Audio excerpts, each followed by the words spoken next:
जय माता दी, जय मां ललितांबिका। कैसे हैं आप सभी? मैं उम्मीद करता हूं आप सभी स्वस्थ होंगे और आनंदित होंगे। भगवती जगदम्बा की कृपा आप और आपके संपूर्ण परिवार पर निरंतर बरस रही होगी। तो आज जो मैं जानकारी लेके आया हूं वो ऐसी जानकारी है जो देवी भक्त हों या अन्य किसी स्वरूप की पूजा आराधना करते हैं। आज की जो बातें मैं बताने जा रहा हूं उससे उन भक्तों का मनोबल और बढ़ जाएगा। आज की जो मैं बात बता रहा हूं 100% सत्य है। ऐसा हुआ था, किसी का अनुभव है ये। उसको ध्यान से सुनना कि जब देवी भक्त या जहां पूजा पाठ होती है ऐसे घर में यदि कोई नकारात्मक व्यक्ति प्रवेश करता है या कोई नकारात्मकता प्रवेश करती है तो उसके साथ क्या होता है और उसको कैसा महसूस होता है। वीडियो को ध्यान से देखना और पूरा देखना। आपको ये वीडियो बहुत इंटरेस्टिंग लगेगी और जो देवी उपासक हैं उनका विश्वास माँ के प्रति और बढ़ जाएगा, उनकी श्रद्धा और बढ़ेगी। तो इसलिए वीडियो को ध्यान से देखना। आइए वीडियो को शुरू करते हैं। एक परिवार है जो माँ की सेवा आराधना करते हैं। सभी लोग उनके घर में पूजा पाठ वाले हैं। उनके घर में प्याज लहसुन तक वर्जित है। वो प्याज लहसुन तक नहीं उपयोग में लाते हैं और जो तामसिक चीजें हैं वो तो उनसे तो उनका दूर दूर तक कोई वास्ता है ही नहीं। ना किसी से लड़ना ना किसी से झगड़ना। बहुत सज्जन परिवार है। उनके घर का वातावरण भी शांतिप्रद है। यदि आप उनके घर में जाओगे तो आपको बड़ी शांति महसूस होगी। ऐसा लगता है कि स्वयं जगदम्बा उनके घर में निवास कर रही हैं। देखिए, कोई भी भक्त हो, चाहे वो किसी भी स्वरूप की आराधना सेवा करता है, यदि वो भाव के साथ करता है, समर्पित होकर करता है, तो वहां वो देवी शक्ति अपना स्थान ग्रहण कर लेती हैं। अब जो दिखावे के लिए करता है या किसी स्वार्थ में आके करता है तो वहां मैं कुछ नहीं कह सकता। पूजा उसकी भी स्वीकार होती है, लेकिन वहां एक जो अपनापन है, जो एक माँ पुत्र का प्रेम है, वो प्रेम दिखाई नहीं देता। बाकी इच्छाएं सभी की पूरी होती हैं क्योंकि कर्म का फल सबको मिलता है। लेकिन जिस घर में भाव और श्रद्धा के साथ माँ की भक्ति आराधना की जाती है वहां जगदम्बा अपने भक्तों को अपने बच्चे की तरह स्नेह करती हैं और वहां उनके ऊपर कोई समस्या नहीं आ सकती। तो ये परिवार है, ये परिवार देवी भक्त है। इस परिवार में शिव और शक्ति दोनों की ही उपासना होती है। इस घर के आधे सदस्य शिव स्वरूप को ज्यादा महत्व देते हैं और आधे सदस्य देवी स्वरूप को ज्यादा महत्व देते हैं। मतलब कहने का तात्पर्य ये है कि संपूर्ण परिवार, पूरा परिवार मिलकर शिव शक्ति की ही उपासना कर रहे हैं और शिव शक्ति पूर्णता का प्रतीक है। और जहां शिव शक्ति स्थापित है वहां अन्य सभी देवी देवता भी अपना स्थान ग्रहण करते हैं। तो इस परिवार में एक सदस्य आया, इनका रिश्तेदार था और वो रिश्तेदार नकारात्मक शक्ति से ग्रसित था। लेकिन इन लोगों को कभी नहीं पता पड़ा कि ये नकारात्मकता से ग्रसित है। उसका स्वभाव भी नॉर्मल था, उसका स्वभाव भी साधारण था। कोई भी उसके साथ यदि रहता तो ये नहीं जान पाता कि ये नकारात्मकता से ग्रसित है। तो ये लोग भी नहीं जानते थे। अब इन लोगों के यहाँ उसने आने के लिए बोला तो इन लोगों की जब बात हुई तो इन्होंने उससे कहा कि ठीक है, आ जाना, घूम जाना। इस प्रकार से कहते कहते 3 से 4 महीने हो गए। लेकिन वो व्यक्ति आने के लिए तैयार हो जाता, लेकिन वो आ नहीं पाता उनके घर। एक दिन अचानक से उसका फोन आया कि मैं आपके यहाँ आ रहा हूं, मैं रास्ते में आ चुका हूं। तो इन लोगों को बड़ी खुशी हुई। जो देवी भक्त थे उनकी जो पत्नी थी उनके रिलेशन में थे, जो उनके घर आ रहे थे, रिलेशन में उनके वो भाई लगते थे। तो उन्होंने फोन पे कहा कि जीजा जी मैं आ रहा हूं। तो उन्होंने कहा आ जाओ, अच्छी बात है, इतने समय से कह रहे हो, अब तुम्हें समय मिला है तो अब आ जाओ। तो उन्होंने कहा मैं रास्ते में आ गया हूं और इस जगह पे आ गया हूं, मैंने घर नहीं देखा है। तो जो देवी भक्त थे वो उनको लेने के लिए गए और अपने साथ उनको घर लेके आ गए। जैसे ही वो उस देवी भक्त के घर में व्यक्ति आया, उसके हाथ पैर काम करना बंद कर गए। वो एक जगह बैठा ही रह गया। उससे सबने कहा कि यहां बैठ लो, यहां लेट लो, लेकिन वो एक स्थान से कहीं हिल नहीं रहा था। वो शांत बैठ गया। अब ये चीज उन घर के लोगों को नहीं पता थी कि ये नकारात्मकता से ग्रसित है, क्योंकि उन्होंने उसको जब जब देखा था उसको साधारण ही देखा था, नॉर्मल ही देखा था। उन्हें कभी भी उस पर शक भी नहीं हुआ, उसने कभी कोई ऐसी बात ही नहीं की। लेकिन आज उसका व्यवहार अचानक से बदलने लगा। और जो उनकी देवी भक्त की पत्नी थी, जो उनकी बहन लगती थी, तो उनसे वो कहने लगा कि मैं तेरे बेड को तोड़ दूं, मैं तेरे सोफों को तोड़ दूं, मैं तेरी टीवी को तोड़ दूं। इस प्रकार से वो कह रहा था। तो वो समझ रही थी मजाक कर रहा है। उसने कहा तोड़ दे, सब तेरा ही है। लेकिन देवी माँ की शक्ति देखिए, उसके घर की एक चीज तक को वो नहीं तोड़ पाया। उल्टा उसके हाथ में जो घड़ी बंधी थी उसने अपनी घड़ी तोड़ दी। उसने अपनी घड़ी घड़ी तोड़ दी। उसकी बहन ने पूछा, मतलब जो देवी भक्त थे उनकी पत्नी ने उससे पूछा कि ऐसा क्यों कर रहा है। तो उसने कहा कि ये घड़ी मुझे अच्छी नहीं लगती। उसने गुस्से में घड़ी को तोड़ दिया। यहां तक भी साधारण ही था। उन्होंने सोचा कि किसी से कोई बात हो गई होगी, किसी से झगड़ा हो गया होगा, उसने गिफ्ट दी होगी ये घड़ी, इसलिए गुस्से में तोड़ दी है। उन्होंने कुछ नहीं कहा। फिर उसकी बहन ने कहा कि ऐसा कर, तू आराम कर ले, क्योंकि जो व्यक्ति आया था वो एक रात का सफर करके आया था। तो उन्होंने कहा कि तू आराम कर ले, फिर नहा लेना, मैं जब तक खाना बना दूंगी। नाश्ता दिया उसको करने के लिए, उसने नाश्ता भी नहीं किया। उसका स्वभाव एकदम से बदल गया था। वो जाके सो गया और बहुत गहरी नींद में सो गया। जिस रूम में वो सो रहा था उसके बगल वाले रूम में पूजा का स्थान था, जहां वो देवी उपासक माँ की आराधना करते थे, सेवा करते थे। तो उन्होंने पूजा करना प्रारंभ किया। केवल उन्होंने दीपक ही जलाए थे। जो वो व्यक्ति सो रहा था उस कमरे में से वो आवाज देने लगा। बहुत गहरी नींद में सो रहा था, एकदम से जाग के आवाज देने लगा अपनी बहन को, मतलब देवी उपासक जो थे उनकी पत्नी को, कि ये पूजा बंद करवा, ये पूजा बंद करवा। तो उसने ध्यान नहीं दिया, वो अपना काम करती रही। एकदम से जो उसका रिश्तेदार था वो अचानक से उल्टियां करने लगा और घर से बाहर की तरफ भागा। वहां उल्टियां, उसको बहुत तेज तेज उल्टियां हुई और वो उल्टी करके वहीं बाहर ही खड़ा रहा।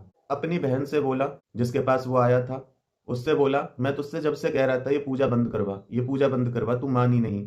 तूने पूजा को बंद नहीं करवाया। जब ये जीजा जी पूजा कर रहे हैं, मतलब जो देवी उपासक हैं, जो जीजा जी पूजा कर रहे हैं, उस पूजा से मुझे ऐसा लग रहा है मेरे अंदर से कोई निकल के बाहर आ रहा है। तो उसने कहा कि कोई नहीं, कुछ नहीं हुआ, ज्यादा मत सोच। हो सकता है कि तूने कुछ उल्टा सीधा खा लिया हो इसलिए उल्टी हो रही है।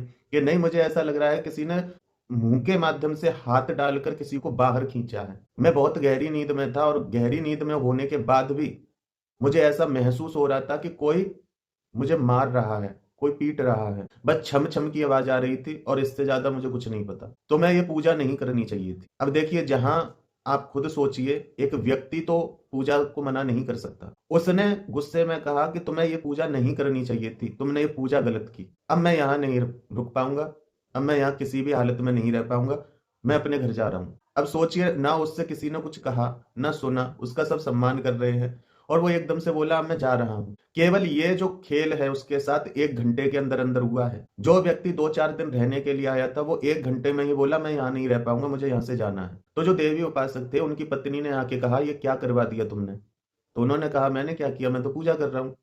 कह रहे जो तुम पूजा कर रहे हो उससे उसको बड़ी परेशानी हो रही है। उन देवी उपासक ने कहा ऐसा कैसे हो सकता है, मैं तो पूजा कर रहा हूँ। तो उन्होंने कहा कि मुझे ऐसा लगता है कि कोई उसके साथ नकारात्मकता है, जो उस पर ये पूजा सहन नहीं हो रही है। तो उन देवी उपासक की जो पत्नी थी उन्होंने उसको सबसे बाहर वाले कमरे में बिठा दिया कि तू यहाँ बैठ जा, अंदर मत आ।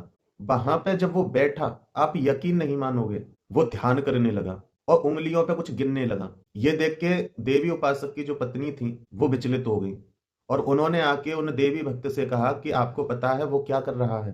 तो उन्होंने कहा क्या कर रहा है?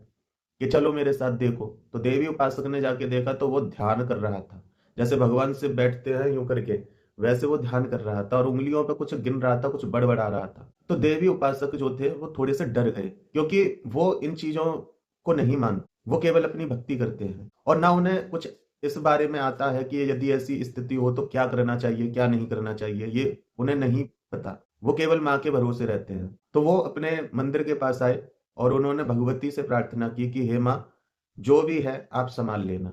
जब वो वापस लौट करके गए तो देखा वो सो गया था, वो लेटा हुआ था। लेकिन उन्होंने अपनी पत्नी को नहीं बताया कि वो डर ना जाए, इसलिए उनको माँ के द्वारा आदेश हुआ कि ये जो है वो अघोरी शक्ति है और ये अपनी शक्ति को जागृत कर रहा था ध्यान करके, और ये मंत्र पढ़ रहा था। ये अपनी शक्ति को जागृत कर रहा था लड़ने के लिए। लेकिन जहां सारी शक्तियों की आधारभूता हो तो उसके सामने अन्य शक्तियां निष्क्रिय हो जाती हैं। उसका बल क्षीण हो गया है, उसका बल मैंने हर लिया है, इसलिए वो कुछ नहीं कर पाएगा। अन्य लोगों के मन में ये बिठाने के लिए कि उल्टा सीधा कुछ खा लिया है इसलिए इसको उल्टी हुई है, तो उन्होंने नींबू ये पानी में घोल के दिया। सब ये समझे कि कोई कुछ उल्टा सीधा खाने की वजह से इसको उल्टियां हुई हैं। तो जब वो पानी लेकर के उसके पास गए, अब वो पूजा करके उठे थे कुछ समय पहले ही, सकारात्मक उनका ऑरा था। उस कारण से जब वो उसके पास वो जल लेके गए तो वो दूर दूर भाग रहा था। उनको देख के दांत पीस रहा था, हाथों को मसल रहा था। वो ये चाह रहा था कि वो वहां पे ना रहे। तब उन्होंने अपनी पत्नी को वो पानी दिया और कहा कि इसको पिला दो। उसने वो पानी पी लिया। उसमें नमक भी नहीं था, केवल नींबू था और सादा जल था, उसमें कुछ भी नहीं था। लेकिन वो देवी उपासक ने बनाया था और अपने हाथ से उसको पकड़ा था पात्र को, इसलिए उसमें कुछ सकारात्मक अंश आ गए। अब उसको पीने के बाद वो नकारात्मक व्यक्ति कहने लगा कि इसको पीने के बाद मेरा सिर भारी हो रहा है, सिर घूम रहा है। उसने कहा कि मैंने तो साधारण जल दिया है तुम्हें, केवल इसमें नींबू है, इससे तो तुम्हारा सिर हल्का होना चाहिए। उसने कहा कि हल्का नहीं, इससे मेरा सिर और भारी हो गया है। उसके साथ बहुत कुछ हुआ उस दिन। 1 घंटे में ही उसकी सारी सिद्धि रखी रह गई, सारी शक्तियां रखी रह गई और घर वालों को पता ही नहीं है, देवी भक्त को भी पता नहीं है कि हो क्या रहा है इसके साथ। लेकिन उस पे जो शक्ति थी वो शमशानी शक्ति थी, अघोरी शक्ति थी। और जिस उपासक के यहाँ वो आया था उनके घर में मात्र शक्ति थी, जो कि हर जगह विद्यमान है, शमशान में भी विद्यमान है। उन्होंने उसकी शक्ति को छीन लिया, उसको शक्तिहीन कर दिया, उसकी शक्ति नहीं चल पा रही थी। यदि उस घर में देवी उपासना नहीं होती तो जो नकारात्मकता थी वो अपने अंश कुछ उस घर में भी छोड़ के जाती, और जिससे कि उन परिवार वालों को भी आगे चल के कष्ट होता। लेकिन भगवती ने ये किया कि वो एक ही धक पकड़ने लगा, मैं अपने घर जा रहा हूं, मैं यहाँ नहीं रह पाऊंगा, तुमने पूजा करके गलती की, मैं यहाँ नहीं रह पाऊंगा, मैं अपने घर जा रहा हूँ, मेरा फोन दे दो, मेरी जैकेट दे दो, मैं जा रहा हूँ, मैं नहीं रुकूंगा यहाँ पे। तो उसकी बहन ने कहा कि ऐसा चला जाना, पहले नहा ले। तो वो नहाया भी नहीं, क्योंकि उसे पता था कि यदि मैं नहाऊंगा, शुद्ध हो जाऊंगा, तो भगवती के अंश, भगवती का ऑरा बन सकता है और मैं फिर यहाँ दोबारा इसके शरीर में नहीं आ पाऊंगा। तो उसको बहुत रोकने का प्रयास किया, लेकिन वो नहीं रुका। पता नहीं उसको क्या दिखाई दे रहा था उस घर में। जो जिस रूम में पूजा घर था, उस पूजा घर में जाने के रास्ते में जो जूते चप्पल रखे थे उनकी कहने लगा, इनको हटा दो यहाँ से, इनको एक साइड कर दो, माँ भगवती बैठी है अंदर, इसको हटा दो एक तरफ। मतलब एक तरह से उसको देवी शक्ति का अनुभव हो चुका था और वो समझ गया था कि यहाँ मेरी पेश नहीं खाएगी, और अगर मुझे भी अपनी जान बचानी है तो यहाँ से भागने में ही भलाई है। तो उसकी बहन ने कहा कि ऐसा है, तुम नहा लो, ये उल्टियों के जो कपड़े हैं इनको उतारो, दूसरे पहनो, मैं खाना बना दूंगी, खाना खाओ।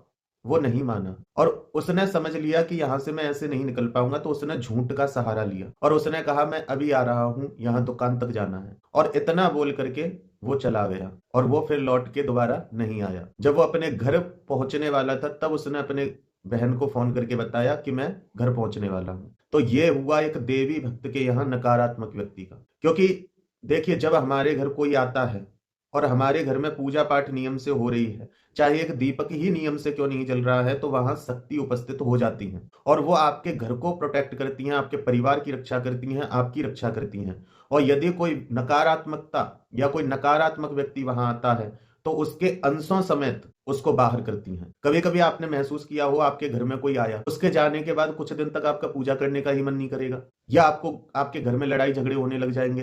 तो समझ लो कि वो व्यक्ति जो आके गया है वो नकारात्मकता अपने साथ लेके आया था, जिसमें से कुछ अंश यहाँ छोड़ दिए गए। यदि आप भी उस नकारात्मकता की बातों में आके नकारात्मक हो जाते हो, घर में कलेश करते हो, उल्टी सीधे चीजों का सेवन करते हो, एक दूसरे को गलत बोलते हो, पूजा पाठ बंद कर देते हो, तो वही नकारात्मक अंश धीरे धीरे फिर पनपने लग जाएंगे और आपका घर भी नकारात्मक हो जाएगा। फिर जो व्यक्ति के साथ नकारात्मकता आई थी उसके 2 घर हो जाएंगे, एक आपका और एक जिस पे वो नकारात्मकता थी वो उसका पहला घर, दूसरा घर आपका। वो जहां जहां जाएगा अपने अपने अंश छोड़ेगा। जैसे सकारात्मक व्यक्ति जहां जाता है वहां अपनी सकारात्मकता को छोड़ के आता है, वहां का माहौल खुशनुमा हो जाता है, वहां के लोग प्रसन्न चित्त हो जाते हैं, वहां के लोग यही सोचते हैं कि ये व्यक्ति बार बार आता रहे।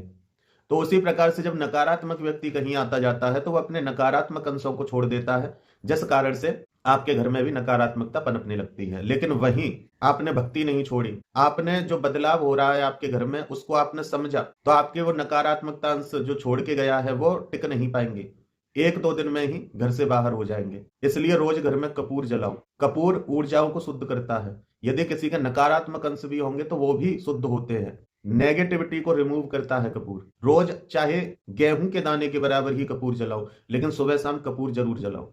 ये नकारात्मकता को दूर करता है। देखिए, त्योहार जब आते हैं, जब त्योहार पे लोग हमारे घर आते जाते हैं, मीठे मिष्ठान के साथ आते हैं, तो आपने देखा होगा विशेष करके त्योहार के समय ही उल्टे सीधे काम होते हैं। त्योहार के ही समय हमें नकारात्मकता ज्यादा महसूस होती है, क्योंकि उनके साथ नकारात्मक अंश आए हैं। इसलिए हमेशा किसी भी कोई भी रिश्तेदार कुछ लेके आता है, उसमें से थोड़ा सा टुकड़ा तोड़ के बाहर फेंक देना चाहिए और उस व्यक्ति के जाने के बाद अपने दरवाजे को धोना चाहिए। पूरे घर में झाड़ू पोछा नहीं लगाना है, क्योंकि वो तब करते हैं जब किसी व्यक्ति की मृत्यु हो जाती है और उसकी अंतिम क्रिया करने जाते हैं तो सफाई की जाती है। लेकिन जब कोई रिश्तेदार आपके घर से विदा हो तो अपनी चौखट पे पानी जरूर डाल दो। अन्य घर की साफ सफाई मत करो और हो सके तो वहां एक धूप बत्ती जला दो, जिससे कि उसके जो नकारात्मक अंश हैं वो बाहर निकल जाए, उसी के साथ चले जाए। तो ये छोटी छोटी सी सावधानियां हैं, यदि आप इनको करते हैं तो आप सुरक्षित रहते हैं। यदि कोई रिश्तेदार या कोई भी व्यक्ति आपके घर में आया है और आपको पता है कि ये नकारात्मकता है इसके साथ, तो उसको अपनी पूजा कभी मत दिखाओ, उसे अपनी पूजा के नियम मत बताओ। क्योंकि आज चाहे उसकी नहीं आपके घर में चल रही है, लेकिन यदि आपकी पूजा का नियम उसको पता चल गया तो उसका भी तोड़ वो कहीं ना कहीं से निकालेगा। इसलिए ही कहा जाता है कि एक बार को अपने घर का लॉकर खोल के किसी को दिखा दो, लेकिन अपना मंदिर किसी को मत दिखाओ। क्योंकि आपके मंदिर में ऊर्जाएं स्थित है, और यदि उन ऊर्जाओं को किसी ने नकारात्मक कर दिया तो आपके घर में तांडव होगा। फिर लोग कहते फिरेंगे कि घर में शक्ति है लेकिन हमारा ही बुरा हो रहा है। वो ऐसे ही होता है, ऊर्जा का परिवर्तन कर दिया जाता है। अब कोई कहेगा कि देवी देवताओं की ऊर्जा को कैसे बदला जाता है, तो देखिए वो पूर्ण देवी देवता नहीं है, वो आपका भाव अंश रूप है। वो आप अपनी जो भावना प्रकट कर रहे हैं उस अनुसार वो अंश रूप में वहां विद्यमान है, पूर्ण परमात्मा नहीं है वो। तो इसलिए या तो आपके मंदिर के जो सकारात्मक अंश हैं, जो देवी देवताओं के अंश हैं, या तो वो इतने दृढ़ हो, इतने ताकतवर हो कि नकारात्मक व्यक्ति की नकारात्मकता को छीन ले और उसे सकारात्मक कर दें। और यदि इतने अंश पुष्ट नहीं है तो किसी भी नकारात्मक व्यक्ति को अपने मंदिर की तरफ मत आने दो। तो जो ये देवी उपासक थे, इनके घर में भगवती का बहुत शक्तिशाली अंश था, जिसके कारण से जो नकारात्मक व्यक्ति उनके घर आया था उस पर जो अघोर शक्ति थी, शमशानी शक्ति थी, वो उसके सामने हल्की पड़ गई और देवी शक्ति भारी पड़ी उस पर और वो वहां से भाग गया। यदि कोई हल्की फुल्की परेशानी होती, कोई छोटी मोटी नकारात्मकता होती, तो वो व्यक्ति ठीक भी हो जाता, लेकिन वो जो नकारात्मकता थी वो बहुत बड़ी नकारात्मकता थी। और वो ऐसी नकारात्मकता थी कि एक व्यक्ति के ठीक होने से सब कुछ ठीक नहीं होता, क्योंकि वो नकारात्मकता पूरे ही परिवार पे फैली हुई थी। तो इसलिए उसको समस्या हुई और वो वहां से भागकर वहीं पहुंचा जहां सब उसी के जैसे थे, जहां उस नकारात्मकता का मेन स्थान था, उसका परिवार, जहां सबके ऊपर उसके अंश थे। तो वो वहां के लिए भागा। तो ये होता है जब नियम से भक्ति पूजा पाठ की जाए तो वहां ऐसे अंश प्रकट होते हैं और इस प्रकार से आपकी रक्षा होती है, आप सुरक्षित हो जाते हैं। अब ये चीजें आपको दिखाई नहीं देती हैं, लेकिन आपको नहीं पता कि कौन आपका क्या बिगाड़ने के लिए आ रहा है और कौन सी शक्ति आपको वहां बचा रही है। ये अपने नेत्रों से आप नहीं देख पाते हैं, लेकिन आपकी रक्षा होती है। और जब आपकी दिव्यता बढ़ती है, जब आपकी साधना बढ़ती है, जब आपकी सेवा बढ़ती है, तो आप अनुभव भी कर पाते हैं, सारे खेल आपके सामने होते हैं। और ये कोई मनगढ़ंत कहानी नहीं है, ये सत्य घटना है, 100% सत्य, जिसमें तनिक भी संदेह नहीं कर सकते। और ये मेरे नेत्रों देखी घटना है, ऐसा नहीं कि किसी ने मुझे बताया हो और मैं उसका एक्सपीरियंस आपको बता रहा हूं। ये मेरे आंखों के द्वारा देखी हुई घटना है। और जब मैंने इस घटना को देखा तो मुझे उन देवी उपासक पे बड़ा ही प्रेम आया और उनकी सेवा भक्ति को जब मैंने देखा मुझे बहुत अच्छा लगा। और तब मैं समझ पाया कि जो मुझे बताया गया है वो सत्य है, ऐसा सब कुछ हुआ था। और ज्यादा समय पहले की बात नहीं, कुछ समय पहले की ही बात है, 8 से 10 दिन पहले की बात है। तो जो जो उन्होंने बताया वो एकदम एक एक बात सत्य थी। और उस व्यक्ति ने जाने के बाद फोन भी नहीं किया उनके पास, और जहां तक मेरा मानना है वो वापस आएगा भी नहीं कभी, जब तक ठीक नहीं होगा तब तक तो नहीं आएगा। लेकिन हाँ, यदि वो अपने साथ थोड़ा कॉम्प्रोमाइज कर लेता, थोड़ा सहन कर लेता जो भी उसके साथ हो रहा था, और वो 2-4 दिन वहां रहता, धीरे धीरे उसकी नेगेटिविटी रिमूव हो जाती, उस घर की ऊर्जा के कारण उसके साथ जो नकारात्मक ऊर्जा थी वो अपने आप दूर हो जाती, वो सुरक्षित हो जाता। एक तरह से उस अघोरी प्रेत की जड़ें हिला दी भगवती ने। तो आप समझ सकते हैं कि भक्ति में कितनी शक्ति होती है। किसी को पता नहीं चला कि हो क्या रहा है, कर कौन रहा है, किसके साथ क्या हो रहा है। इसका निष्कर्ष ये है कि वो प्रेत शक्ति घर में आई और वहां बैठी है देवी शक्ति। एक सिंहासन पर तो एक ही बैठेगा, भगवती ने उसको दंड दे के भगा दिया, तेरी हिम्मत कैसे हुई आने की। और मुझे नहीं लगता कि वो व्यक्ति अब उनके घर कभी दोबारा आना चाहेगा। तो आप भी अपनी भक्ति को करते रहो निरंतरता के साथ, आपके घर में भी भगवती विराजमान होगी, आपकी भी रक्षा होगी, आपके परिवार की भी रक्षा होगी। बस आप स्वार्थ को थोड़ा छोड़ दीजिए, क्योंकि किसी को कुछ बताया जाए तो सबसे पहले ये पूछता है कितने दिन में होगा, कैसे करना है, इससे ऐसे हो जाएगा। एक बात बताओ, जब तुम मार्ग पे निकल गए तो आगे पीछे की चिंता मत करो, इतना सब कुछ होगा कि आप अपने अनुभव भी नहीं किसी को बता पाओगे। आपके पास वो शब्द ही नहीं होंगे अपने अनुभवों को बताने के लिए, ना 1-2 अनुभव होगा जो आप बता सको। आपको पल पल पर नए नए अनुभव होंगे, तो आप कौन कौन से अनुभवों को बताते फिरोगे। इसलिए भक्ति करो श्रद्धा के साथ, विश्वास के साथ, प्रेम के साथ। देखो भगवती कैसे आपके ऊपर कृपा करती है, कैसे आपके घर में खुशियों को भरती है, कैसे आपके सभी दुखड़े दूर करती है। विश्वास तो करो, विश्वास अनिवार्य है। तो मैं उम्मीद करता हूं कि मेरे द्वारा दी हुई जानकारी आपको समझ में आई होगी और पसंद आई होगी, और आप जान पाएंगे कि एक भक्त की शक्ति क्या होती है। फिर मिलते हैं एक अगली वीडियो में एक नई जानकारी के साथ। तब तक अपना और अपने परिवार का ध्यान रखें, भगवान की भक्ति करें, निरंतर भक्ति पथ पर आगे बढ़ते रहें। जय माता दी, जय मां ललितांबिका।